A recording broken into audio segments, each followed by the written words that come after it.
In the pages of history, many names echo with tales of courage and valor. Yet some of these stories remain overlooked, their full measure of heroism veiled by the passage of time. Today we delve into the life of one such individual, Lyudmila Pavlichenko, a figure of unfathomable strength, resilience and skill. Imagine the world in the early 20th century, a time of turbulence and transformation. Born in Ukraine in 1912, Lyudmila Pavlichenko found herself amidst the whirlwind of change.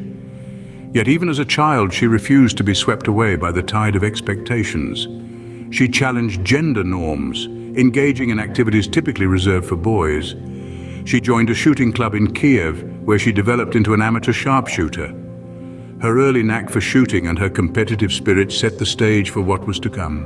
In June 1941, when Germany began its invasion of the Soviet Union, Lyudmila, then a 25-year-old student at Kiev University, volunteered for the Red Army at the Odessa recruiting office.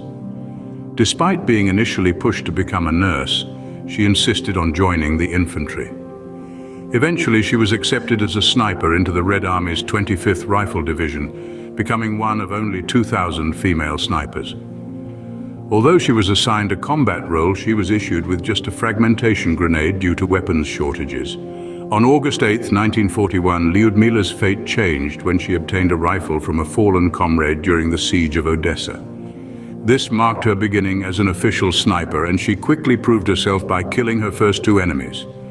Over 2.5 months in Odessa, she claimed 187 kills and was promoted to senior sergeant. When the Germans overran Odessa on October 15, 1941, her unit was withdrawn by sea to fight in the siege of Sevastopol. There, she trained other snipers and was promoted to the rank of lieutenant.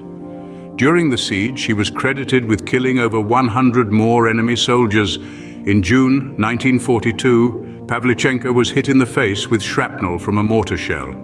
When she was injured, the Soviet High Command ordered for her to be evacuated from Sevastopol via submarine. She spent around a month in the hospital.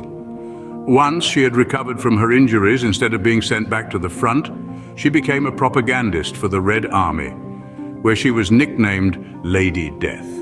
Lyudmila Pavlichenko was credited with an astonishing 309 kills during World War II, making her one of the most successful snipers in history and the deadliest woman of all time. Yet the numbers only tell a fraction of her story.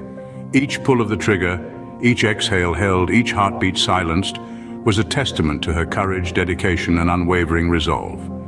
In spite of numerous injuries and the mental toll of war, Pavlichenko continued to serve her country with distinction.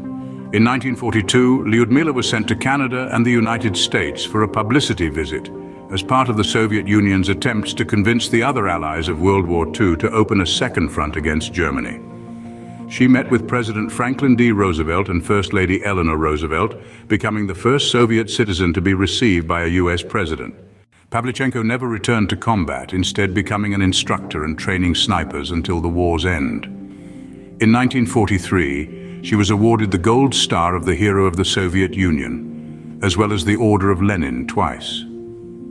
After the war, Lyudmila completed her education at Kiev University and pursued a career as a historian. She worked as a research assistant at Soviet Navy headquarters from 1945 to 1953, and remained active in the Soviet Committee of the Veterans of War.